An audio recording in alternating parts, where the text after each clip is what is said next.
What is up, everybody? Welcome to another edition of Drive for Show, DFS for Dough here on RotoGrinders. We had no golf for a couple of weeks, so I'm not sure exactly what to do with my hands. I just didn't know, it's just 2 or 3 weeks off, and you got to knock off the rust. That's just how long the golf season is. We're so used to having golf every week, but the good news is the fall swing is back.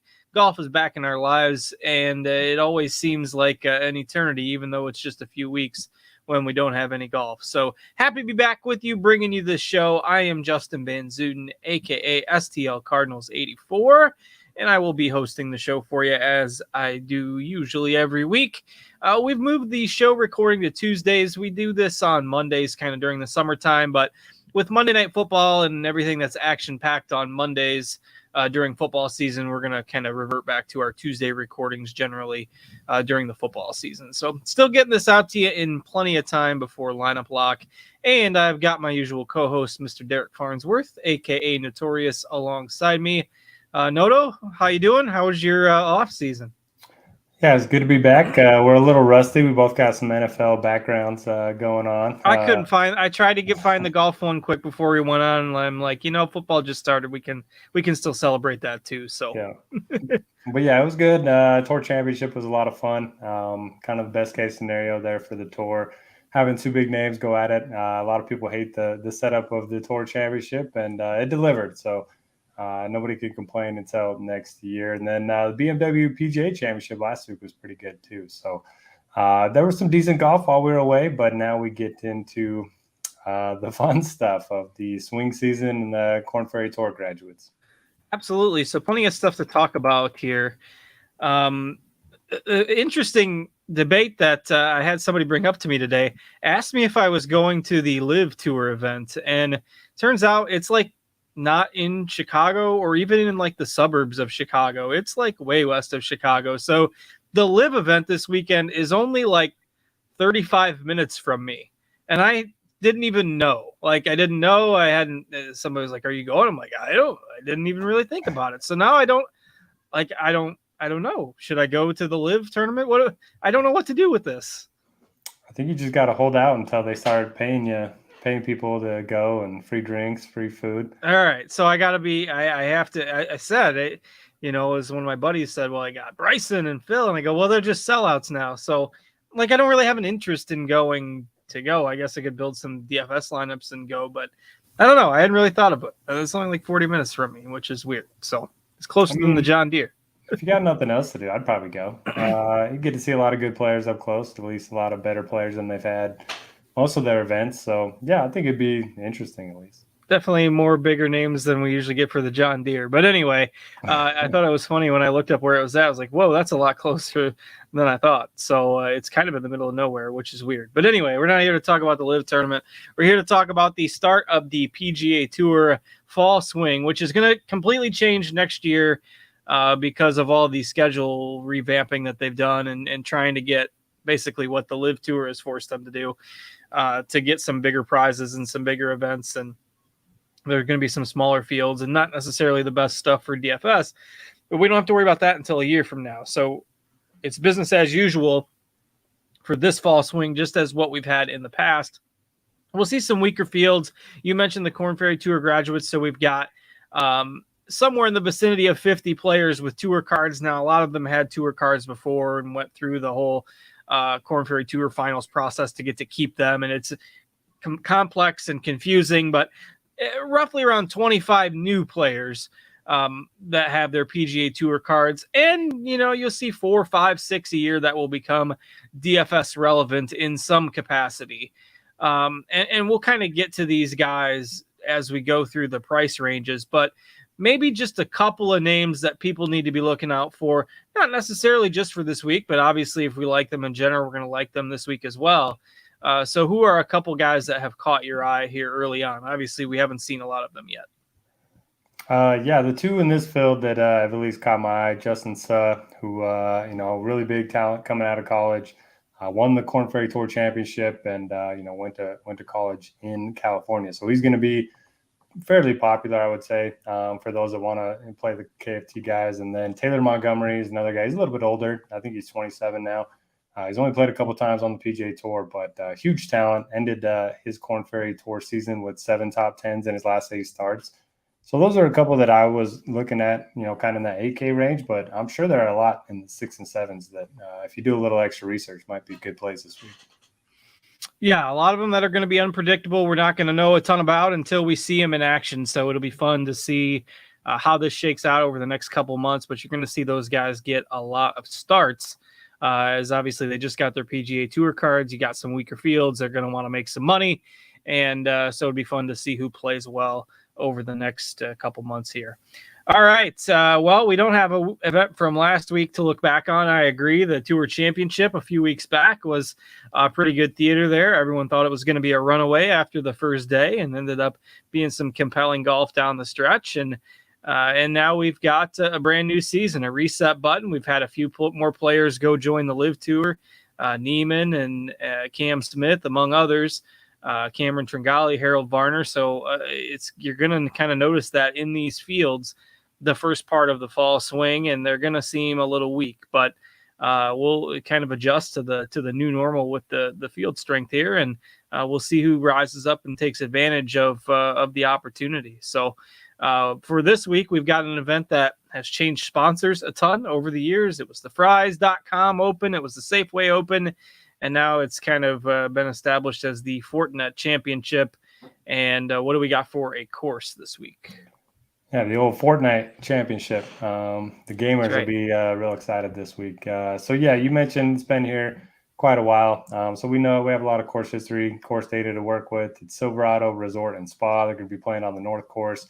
Par 72, just over 7,100 yards.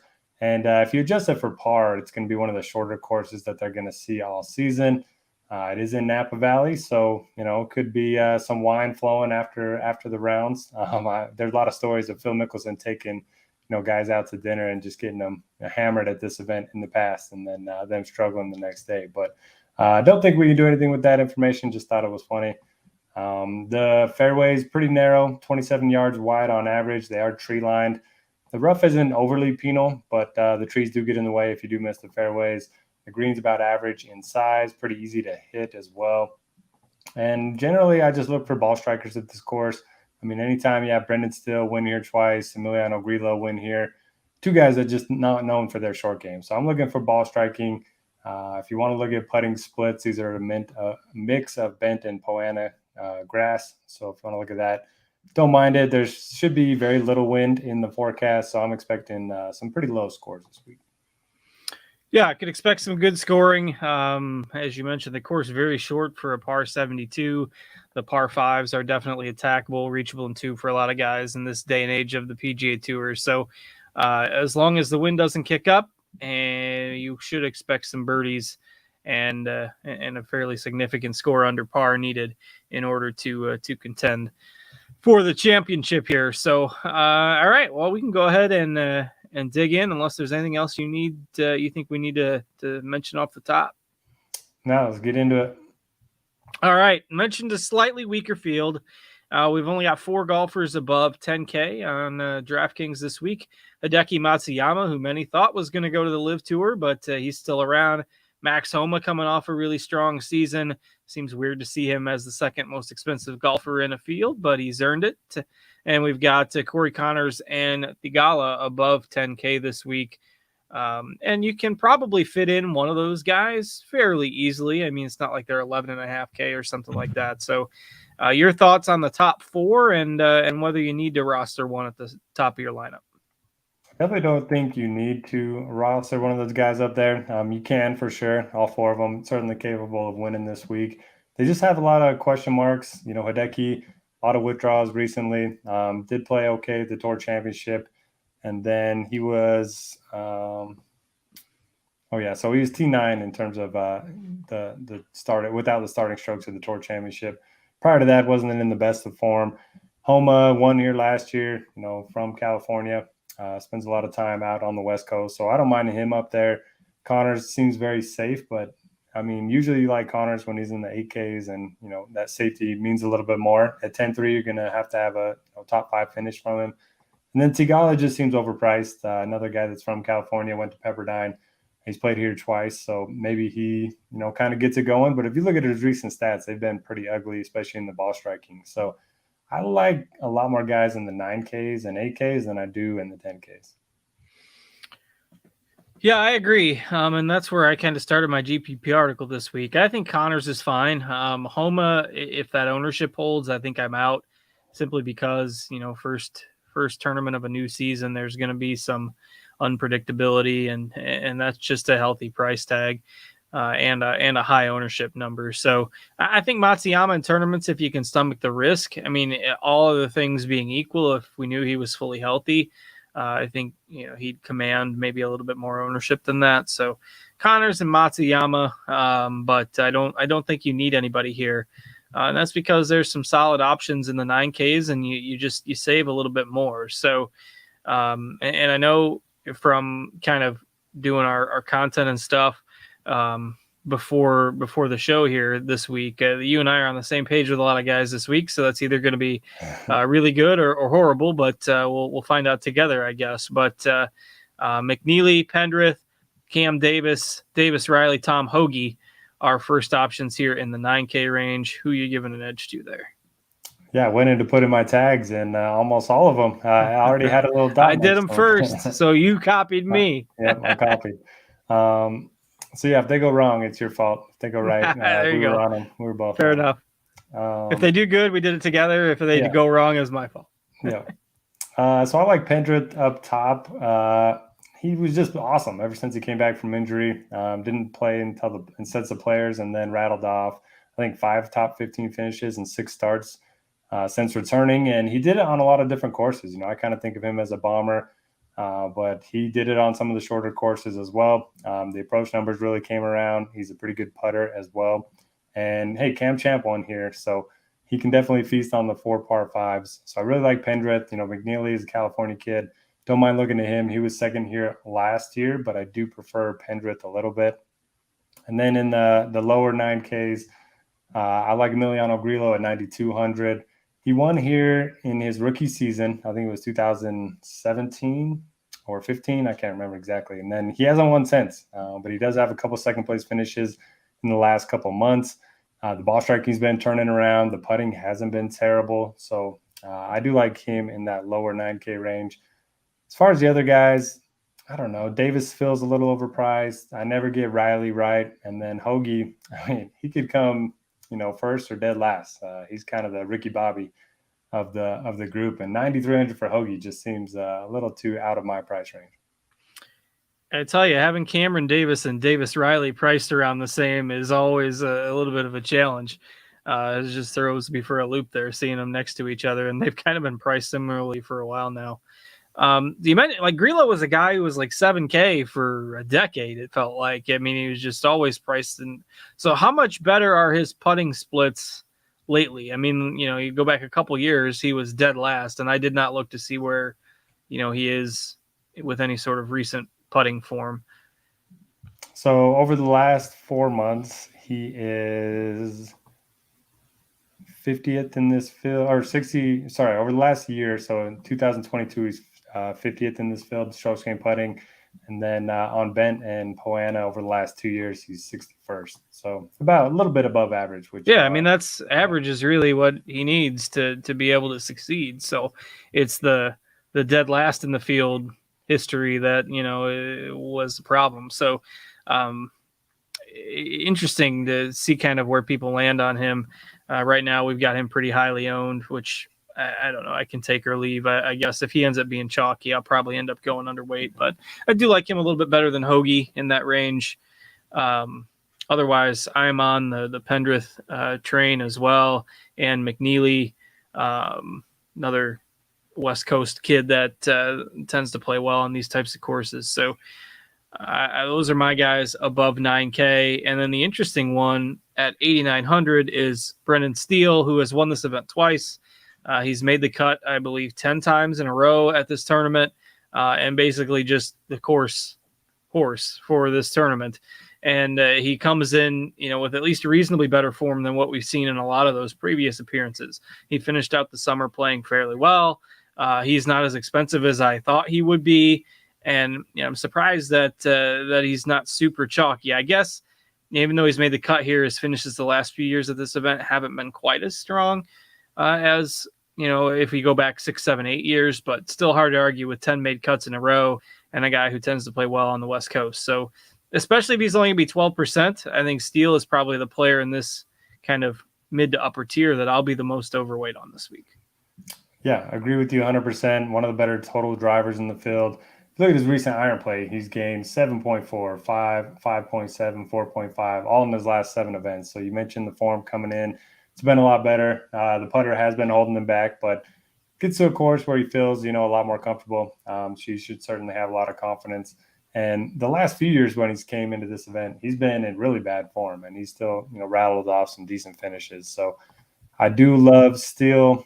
And then I like Taylor Montgomery, like I mentioned when we talked about some of the KFT graduates. I also like Justin Suh. So Montgomery, I think he went to UNLV, so he's got the West Coast experience. And then Justin Suh went to USC. So 2 guys that pretty good track record in college, playing well off the Korn Ferry Tour. That I don't mind taking in that 8K range. Doesn't look like they're going to be too popular. Montgomery at 10%. At 12%. That's really it for me in the 8Ks. I'm always gravitating towards Thomas Dietrich, but he just hasn't shown it in America that much. He played a little bit on the Korn Ferry Tour and had some decent finishes, but just nothing great on the PGA Tour. Most of his success has been over in Europe. Yeah, so a few notes on some of these Korn Ferry Tour guys. Our producer Devin has our lineup HQ tool on the screen share now, and you can see if we look at cut probabilities, our projections are going to be a little slow to recover for these new guys. So you can see both Montgomery and Justin Suh have red figures there with cut probabilities below 50%. And those are both, it might look weird when you see that a few people have those players tagged up, but yet they don't have the highest projected data points there. So that is just a little bit of a sample size fluke, given that we haven't seen these guys play on the PGA Tour all that much. So don't put a ton of stock into some of these guys, maybe when they're starting for the first, second, or third time. It'll take some data points for our kind of automated projection tools and stuff to kind of catch up to their abilities. So if you're wondering about Montgomery and Suh specifically with those red boxes there on the cut probabilities, which kind of stand out, don't let that fool you. These are some of those young guys that we're going to see a few outliers there in terms of the projections. I think those guys are both absolutely fine. If you look at Montgomery, so here's how Montgomery finished from May through August on the Korn Ferry Tour: 4th, 2nd, 8th, 1 miscut, 2nd, 3rd, 4th, and 9th. So that's 1 miscut and 7 top 10 finishes. That's pretty good. So that'll get you a PGA Tour card. If you go back before that, he had a 13th, a 4th, a 9th, a 15th. So this is a guy that certainly earned the card, and it is, it's not like he's cheap either. So that the good news is, like, if Montgomery was 6,800, everybody would be, kind of get on the train there, and he'd be really chalky. So I like the fact that the sites have priced him up a bit. Suh as well, who at least Suh has a few more PGA Tour starts under his belt. I believe he played this event last year as well. But those two, again, we're in agreement, are the best of the young guys with some upside. Anybody else in this 8K range that you're maybe willing to take a GPP dart on? I don't know. Woodland is very hit or miss. I would typically like McCarthy on these shorter courses, but he's 0 for 4 here, which is not great. Not really. You? Maybe Trey Mullinax. I guess he's been good for a while. Yeah, I don't mind him. And Webb always seems like, especially in a field like this, he seems cheap, but he's coming off a down year as well. I'll probably end up sprinkling a few of these guys in, but I don't have a strong conviction on any of them. I don't know. I always usually get sucked into Webb, but that's just more of a personal thing than the fact that I think he, is a guy you absolutely have to play. So I don't mind Webb. If forced to choose at 7%, maybe he can rediscover some magic. All right, let's head down into the 7Ks here. I'll let you talk about a few of your favorite options near the top of that range. It looks like we start to get some spread out ownership pretty much in here. Yeah, the guy I'm really confused on is Chris Kirk. I kind of thought he would be one of the more popular plays of the week. He definitely seems underpriced in this field. He's number 6 overall in my model. I know he didn't finish last season, the best. He missed a cut at the St. Jude and then 61st at the BMW. But prior to that, he was one of the more consistent players on tour. He does have a top 10 here. Very good off the tee, very good around the green. Decent iron player as well. So I'm in on I'll Chris take Kirk. the over on his ownership. His ownership will be higher than that. I think so too, but I don't know. Either way, I mean, I thought he would be like 20. So anything under that is pretty good for me. PJ Splits 101, who used to be on this show with us, he tweeted out some stats about Cam Champ. His swing seasons have just been awesome. It's like an 85% cut rate, ton of upside. I think he's won twice or 3 times in the swing season. So one of them was at this event. So I'll take a few shares of Cam Champ, especially if he's going to be around single-digit ownership. The model likes Taylor Moore. He had some excellent ball striking numbers toward the end of last season. Putnam kind of rates out well. And then, Ches Reavie loves this place. He doesn't rate out that well for me, but 10 straight cuts, 5 top 25s during that stretch. And the recent iron play has been pretty good. Yeah, I've heard some buzz around Reavie this week. I think he's an interesting option. And maybe that's why some of the ownership's going his way, Taylor Moore's way, Putnam. I like the call on Champ. Like Champ, not a guy that you'd consider usually on a 7,150 yard course, whatever this is. But with the par 5s and his ability to send it off the tee, I certainly don't mind taking a shot on his upside. And you mentioned the swing season has been kind to him. To check into, it looks like Carl Yuan there at 7,800. I don't think he's a withdraw. If that's a name matching issue, it looks like we don't have a projection on him. Yeah, he's his first name is also with the Y. I think he goes by Carl.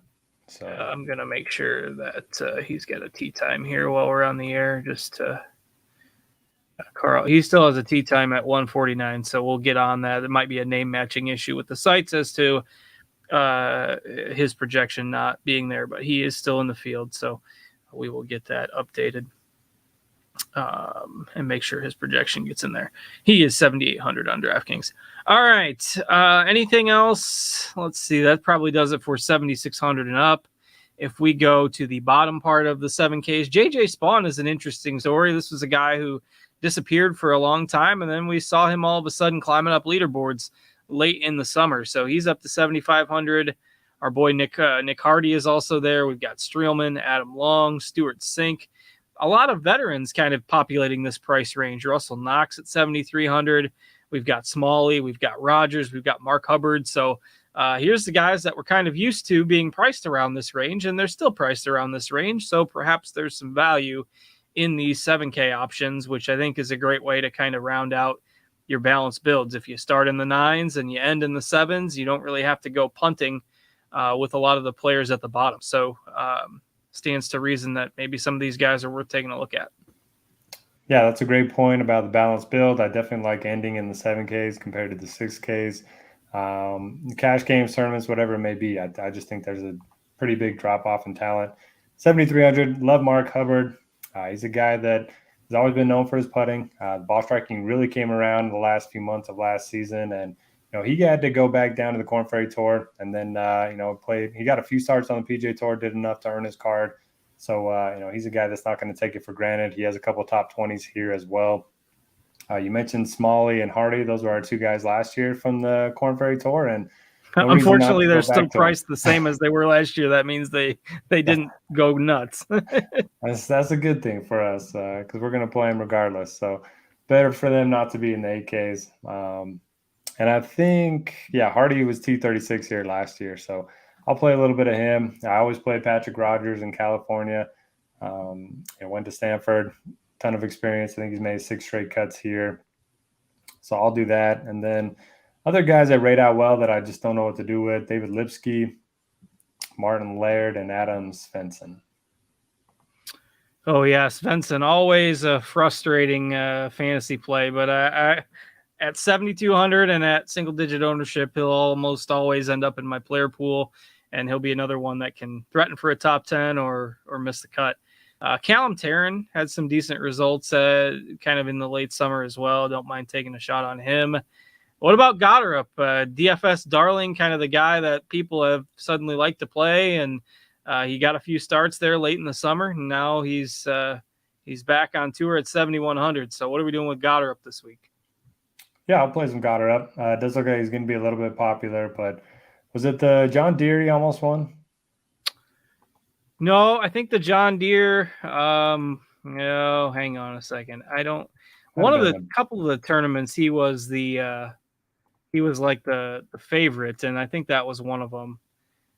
You're right. Yeah. So John Deere he was T4. And then maybe it was the week after that, like one of the secondary events, he was like the betting favorite and he missed the cut. That might have been like the next tournament after that. I got to pull up his. Yeah, I think it was his log here. So yeah, I mean, John Deere's not a bomber's course, but he definitely gets it out there, so he can feast on these par fives. Yeah, he was T4 at the John Deere, and then the next week was the Barbasol. That's where he was like the betting favorite because that was a weak field, and he missed the cut there. But then he went 31, 49, 54 after that, his finishes. What about Luke List, the 7,000? I think I played him at his BMW, and he lost 9 strokes putting. 9 strokes putting in the first round. And then he gained like 2 or 3 strokes the next day. Bounced back. He was great the next 3 rounds, but I mean, the ball striking is always going to be there. He's going to hit some of the par 5s and 2, and then he'll 3-putt him for a par. But one in Cali last year. It's not going to be any worse than last time. How about that? I mean, 7K in this field. Come on. I don't mind it. He can be the dart throw cheap play du jour of the week. Throw some Luke List into some GPP builds. Anyone else in the 7s? I don't think so. I mean, the guys that, I don't know, this is the type of course where I feel like sometimes you like the Brendan Todd types, but not necessarily, not enough birdies maybe if it's going to play like a shootout. Has he played well here in the past? I don't think so, or at least nothing to write home about. Yeah, he seems to be a Bermuda guy. Same with McCarthy, but I could be wrong. See, Hondo's has got a tag on Eckroat, who is another one of the Corn Ferry Tour class graduates. So Noto and I have mentioned a couple of them with Montgomery and Eckroat, 10 top 10s and 16 starts on the Corn Ferry Tour. So I know our boy Hondo's likes him a little bit this week. I can get behind that. Charlie Hoffman all the way down to 7K in this field, and he's coming off a tough year as well. Ricky Fowler, 7K. Harris English, 7K. All the veterans that, we're not batting an eye with those guys being priced down here, which is wild. But I don't think I like anybody else above 7K. I can get on Eckroat a little bit. Yeah, the Harris English one, that's interesting. I was playing him 30 weeks in a row, I felt like, a couple of years ago. And he was top 20 every week, but he's had some injuries, and so hopefully he'll get going again this year. All right, we can round it out here with some discussion of the punt plays. There's not a ton to love under 7,000. Will Gordon, Correct. shout out to Will Gordon's got his PGA Tour card back. My boy Doug Gim is only 6,600, and there's no explanation as to why I've marked him up this week. Everybody knows I like Doug Gim, particularly in a field where there isn't a lot of value to love under 7K. It's all going to come down to the putter with him. He's pretty much above average in this field and everything else, and he's super cheap. So, but he's been like Luke List-esh with the putter over the last 4 or 5 months. So hopefully he can just putt average, and then he would be a nice play at that price point. But there's a lot of ugly. Benny On's got his tour card back, so he's down there at 6,500 this week. We've seen guys like Adam Schenk pop before, but these are really just kind of dart throw GPP plays at best. So your thoughts on anybody that pops down here in the 6Ks? There's a couple guys that rate out well, but I'm making one lineup this week. I'm not touching the 6Ks. Not an MME week for me, I don't think. But the guys that do rate out well, a lot of names that we saw last year: Smotherman, Grayson Sigg, Chad Ramey, all have had 1 year of PGA Tour experience now. And then Matthias Schwab, he's been bad forever. I don't know how he still rates out well for me, but he rates out well in Jamino's model a lot too. And we always write each other. What is he doing to rate out so well in these models? But he never seems to play well.